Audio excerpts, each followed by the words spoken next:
Really excited about that. Good morning, everybody. Good morning once again. Welcome to worship. Those of you joining us on our Facebook live stream, we're glad that you're here with us as well. Thanks for joining into that.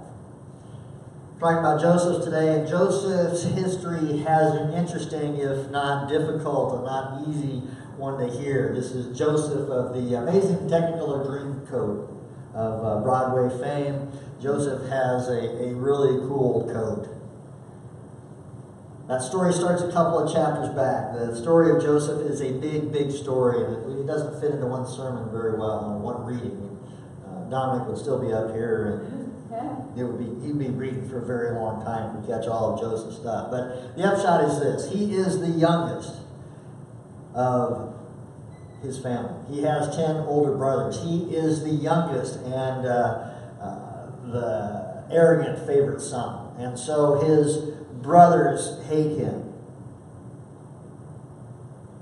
Not hate as in he's an annoying little brother, but as in hate him.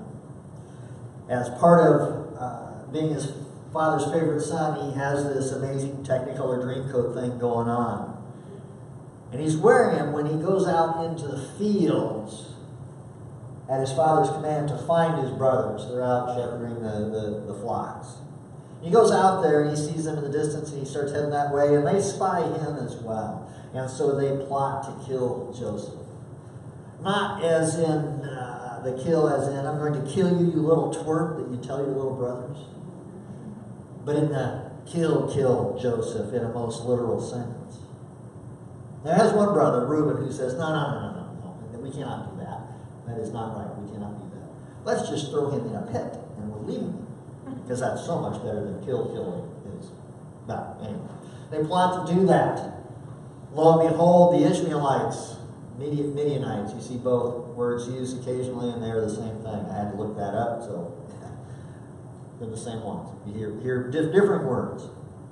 The Ishmaelites, they come up, and they decide that, the brothers decide, well, we'll just sell them to the Ishmaelites, and we'll get money, and they will cart him away. And indeed they do. They tote Joseph to Egypt and sell him to Potiphar. Potiphar is the chief jailer, chief of the guard, captain of the guard. Yeah, not jailer, captain of the guard in Pharaoh's court. Fairly high up position.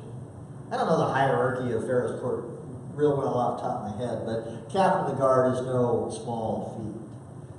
And so now Joseph finds himself sold as a slave to the captain of the guard. Now, the captain of the guard is no doubt a position that holds a certain level of little undertone in getting that position. I'm reasonably certain it wasn't his good looks and great work ethic that got Potiphar that job. There was no doubt some toes stepped on and some backs climbed upon for Potiphar to rise to that position. Which makes me wonder if that isn't why he has Joseph lifted up in his household duties. Joseph isn't, or at least wasn't, a great guy. He was arrogant, he was self-centered, he was focused well into himself. That's why his brothers wanted to kill him. But he gets promoted. He's a good, hard worker, he has good work ethic, and he gets promoted. And I wonder if Potiphar is not surrounding himself with some things that he perhaps lacked. Being that social climber, stepping on toes and climbing on backs. Maybe he's surrounding himself with someone who makes him better. Because who we surround ourselves with has an effect on who we turn out to be and who we act, how we act, and what we do. I heard this last week. I think it was a beer standing Bible tasting. I could be wrong about that. The quote holds one way or the other. If you hang out with dogs, pretty soon you're going to pick up some fleas. I think that's pretty well how it works. And I think Potiphar may well have been surrounding himself with somebody of a little better character than what he himself had. One way or the other, it's a good lesson to remember for all of us. Surround yourself with people that raise you up, not bring you down. So yes, things are going reasonably well for Joseph, at least as well as they can when you're a slave. That's never going to be easy, but things are going reasonably well until they aren't. Things are going reasonably well until they aren't. Not unlike our lives in many respects. Things seem to go along reasonably well until they aren't. Things are going reasonably well for Joseph until he gets accused of something he didn't do. And his reward for this? Gets thrown into prison. This makes Joseph something of a sympathetic character for us oftentimes because he's treated unfairly and imprisoned unjustly. It makes him kind of the underdog, and we feel badly for him. We lift him up as a better character than what he is. And so it is that Joseph is usually portrayed as some sort of super faithful guy who God favors by bringing him back up when he gets knocked down. I think the reality is probably the opposite. We don't get a lot of information of what Joseph is like later in his life, but he starts out as that youngest favored son, a little arrogant, kind of a jerk, to be real honest. And it is never mentioned in there that Joseph is ever faithful. Chapters 38 to around 42, 37 to around 42, they never once is mentioned that he's a faithful kind of guy. He may be good at what he does and getting credit for being what he does. And we're told in verse 2 right out, the Lord was with Joseph, and he became a successful man, and he was in the house of his Egyptian master. But again, if you go back and through those chapters, 4 or 5 chapters of the story of Joseph, he doesn't get portrayed as being such a nice guy, and certainly not very faithful. The faithful entity in all these stories right here is God. God is the one who remains faithful. We're oftentimes tempted to read Bible stories with the people as the central characters, and that can be appropriate in some places.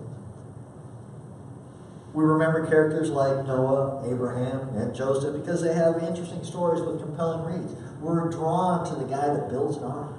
We're drawn to the courageous traveler. We're drawn to the guy with the amazing Technicolor Dreamcoat.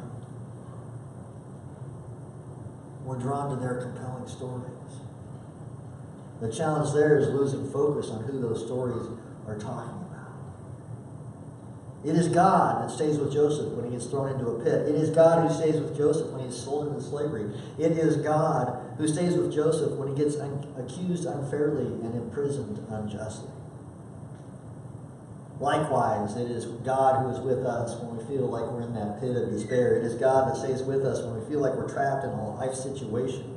It is God who stays with us in the unfair and unjust situation that happen in our lives. It is God who stays with us in life's ups and downs. It is God that forgives our sins through Christ's sacrifice on the cross. It is God that assures us of eternal life through Christ's resurrection. Seems like the more Bible reading I do, the more Bible study I do, the more questions that I end up with. I end up with more questions than I do answers. The more difficult situations that I see, they raise some questions too. But the more Bible reading and studying I do, and the more difficult situations I see, the more assurance I have of God's presence. There are many things that I cannot explain. But the one thing I'm certain of is God's love for each of us and God's presence that surrounds us.